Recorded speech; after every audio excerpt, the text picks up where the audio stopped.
बच्चे खिलाए। मुझे खिलाना नहीं मुझे।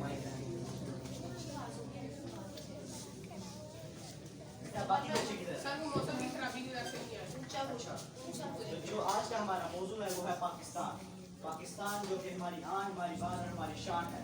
मगर उससे पहले मैं आप लोगों के ख्यालात जानना चाहूँगा। अजान आपसे शुरू करें। सर पाकिस्तान हमारा प्यारा मुल्क है। ये बाप की तरह हमारी हिफाजत करता है और माँ की तरह हमसे प्यार करता है। सर पाकिस्तान हमें पुरअमन फिजा देता है, जिसके अंदर रहकर हम अपनी जिंदगी आज़ादी के साथ गुजारते हैं। सर आप सोचिए कि अगर पाकिस्तान न होता तो हम आज अंग्रेज न सही किसी और की गुलामी कर रहे थे। ठीक है अजान, बिल्कुल ठीक, बहुत खूब। जो तुमने कहा बिल्कुल ठीक कहा। कोई और बच्चा जो इसके साथ इत्तेफाक करता हो? सर ऐसा मुल्क जो माँ की तरह मोहब्बत करता हो और बाप की तरह हमारी हिफाजत करता हो। सर ऐसे मुल्क की आवाम इतनी खराब क्यों है? सर माना कि पाकिस्तान बहुत खूबसूरत है, पर खूबसूरती से क्या पेट भरा जा सकता है? हसीब ठीक है। बेटा देखो बच्चों, अपना एक मयार बनाओ, ठीक है? कोई भी मुल्क मुकम्मल नहीं होता। हम सब मिलकर पाकिस्तान को एक खूबसूरत मुल्क बनाएंगे। और कोई बच्चा जो अपने ख्यालात का इजहार करना चाहेगा? जी बेटा। सर मेरे ख्याल तो बिल्कुल सीधे से। मैं जब पाकिस्तान को देखता हूँ तो मुझे अफसोस होता है। सर क्या आपको अफसोस नहीं होता? सर क्या आपको अपनी ज़िंदगी बर्बाद करते लोग नज़र नहीं आते? सर क्या आपको इखलाकी मसाइल नज़र नहीं आ रहे हैं? आपके ख्यालात में पाकिस्तान की जो मोहब्बत छुपी है, अगर देखा जाए तो पाकिस्तान का सबसे बड़ा मसला ही इख्लाकियात का है। हमारी नज़र में एक दूसरे की इज्जत होनी चाहिए, मगर इंसान को सबसे बढ़कर अपनी इज्जत करनी चाहिए। जो शख्स अपनी इज्जत करता है वो कभी घटिया काम नहीं करता।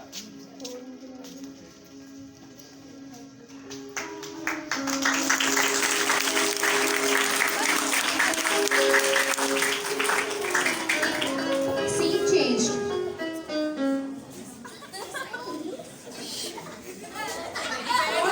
Students, be quiet.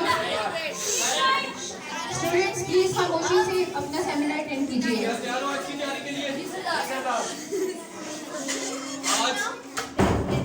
आज हम आखिरी दफा मिल रहे हैं और यहाँ से जाने से पहले मैं तुम दोनों की कहानी जानना चाहूंगा। पहले तुम नौजवान। सरदार मैं गरीब घराने से ताल्लुक रखता हूँ।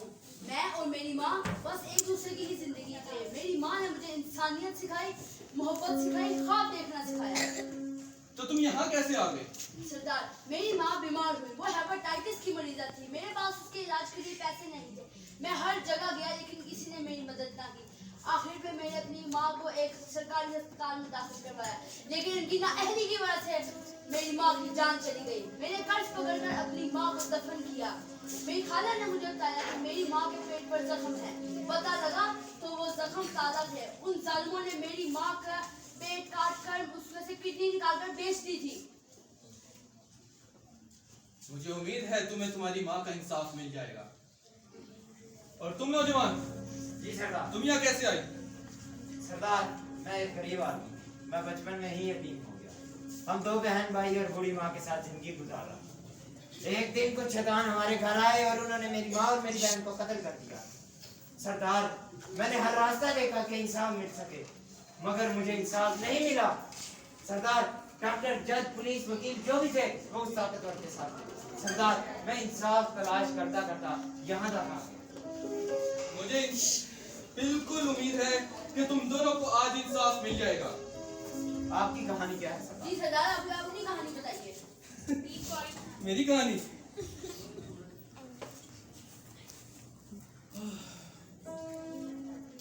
वैसे तो मैं एक माहिर नफ्सियात था, मगर अब मेरी कोई नफ्सियात नहीं।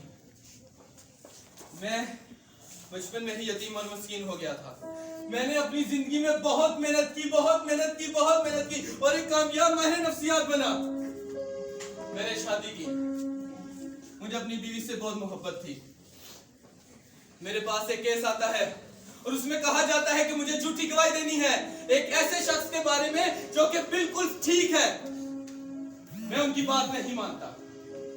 मैं अदालत में जाकर सिर्फ और सिर्फ सच बोलता हूँ, कहता हूँ कि ये शख्स तो अदाकारी कर रहा है। उसका अंजाम ये निकलता है कि वो ताकतवर जमींदार मेरे घर में आकर मेरी आंखों के सामने मेरी बीवी को मार देता है।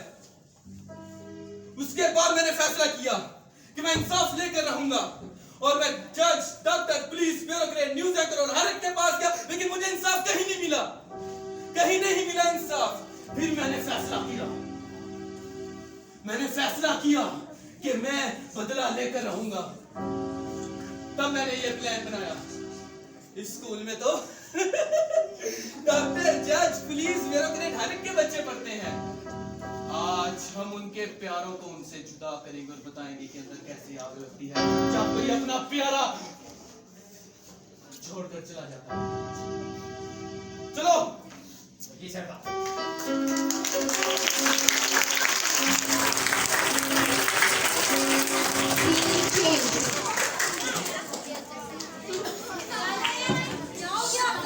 School. The scene is about school now. बच्चों और कोई बच्चा सर, पाकिस्तान हमारी इज्जत है, हमारा वकार है। हम सब पाकिस्तान की वजह से यहाँ पर बैठे हुए हैं और बाइज्जत तरीके से अपना कामकाज कर रहे हैं। सर, मैं मानता हूँ कि पाकिस्तान में मसले मसाइल होंगे, मगर एक घर को चलाना इतना मुश्किल है तो ये तो एक मुल्क है। मुझे अल्लाह की रहमत पर पूरा यकीन है कि एक दिन हम लोग एक आला कौम बन जाएंगे। बेशक मेरे प्यारे बच्चों, हम सब मिलकर पाकिस्तान को एक अजीम मुल्क बनाएंगे और एक दिन पाकिस्तान दुनिया का अजीम और शान मुल्क बनेगा। मेरे साथ मिलकर वादा करो कि हम सब मिलकर पाकिस्तान को दुनिया का आलीशान मुल्क बनाएंगे। हम वादा करते हैं। पाकिस्तान जिंदाबाद। पाकिस्तान जिंदाबाद। पाकिस्तान।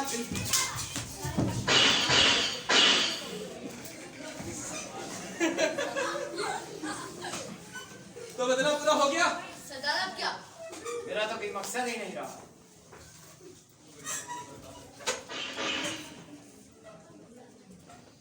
बेमकसद जिंदगी से मौत अच्छी है।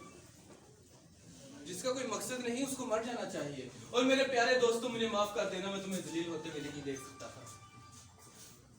मैंने जो किया गलत किया।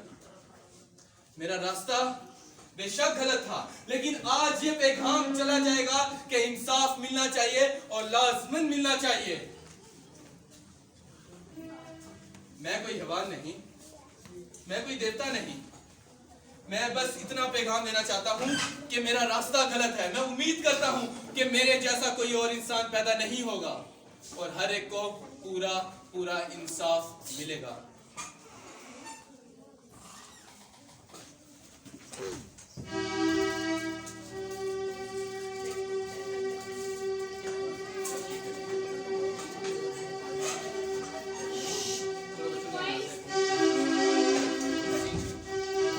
Scene changed.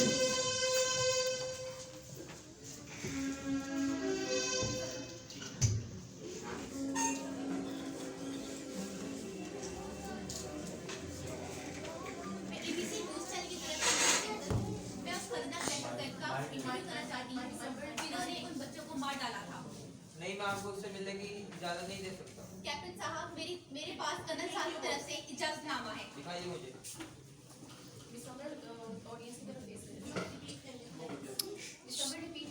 कैप्टन साहब, मेरे पास कर्नल साहब की तरफ से इजाजतनामा है। दिखाइए।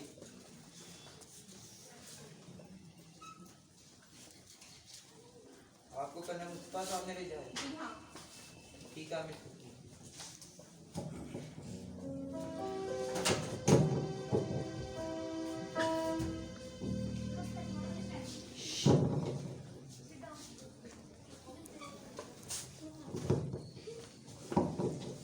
जो तुमने किया उसका तुम्हें अफसोस तो हुआ होगा। तुमने 150 बच्चों को मार डाला, उनकी सफेद वर्दियों को खून से नहला दिया, उनकी माँ की गोदें झाड़ दी। ये किस किस्म का रवैया है? मैंने सिर्फ और सिर्फ इंसाफ लिया और आज तुम मेरे पास आई हो। जब मैं तुम्हारे पास आया था तुमने मेरी मदद नहीं इंसाफ की। हासिल करने का कौन सा तरीका है, कौन सा रवैया है? जैसा कि मैंने पहले बताया, मैं कोई दरिंदा नहीं हूँ, ना कोई देवता। मुझे जो अच्छा लगा मैंने किया। मैंने लोगों का इस्तेमाल किया अपने मकसद के लिए। हाँ, मैं गलत हूँ। दे दो मुझे फांसी, दे दो। तुम तो इंसान के लाने के भी लायक नहीं हो। क्या तुम इंसान खिलाने के लायक हो? तुम दोनों? अगर तुम्हारा पाला माशरे की कुछ बुरे अफराद से पड़ गया, इसका मतलब ये नहीं कि पूरा माशरा बुरा है। तुम्हारे इस रवैये से हमारे मुल्क की बदनामी हुई है। पूरा मुल्क खून के आंसू रो रहा है। मैंने जो किया ठीक किया, मुझे तुमसे बात नहीं करनी, चली जाओ यहाँ से। तुम एक ज़हनी मरीज हो। मैं अपने सवालों का जवाब दिए बगैर नहीं जाऊंगी। तुम लोग तो ये भी समझते हो कि मैंने इस्लाम को बदनाम किया। मैंने तुमने किया। हाँ किया किया किया किया मैंने इस्लाम को बदनाम किया, बिल्कुल किया, और मैं करता रहता अपने हर मकसद को पूरा करने के लिए। और ये बेवकूफ लोग, जज्बाती लोग ऐसे इस्लाम के नाम पे बिगड़ जाते हैं, तो मैं क्यों ना इस्लाम का नाम बदनाम करूं। तुम एक ज़हनी मरीज हो, खुदा तुम पे रहम करे। हाज़रीन और नाज़रीन, ये था वो खतरनाक दहशतगर्द जिसने 16 दिसंबर 2016 में 150 बच्चों को मौत की घाट उतार दिया। हुकूमत पाकिस्तान और फौजी अदालत ने 24 दिसंबर को उसको सजाए मौत दी है। मेरा सिर्फ ये एक ऐसा अलमिया है जिससे खून हमेशा रसता रहेगा।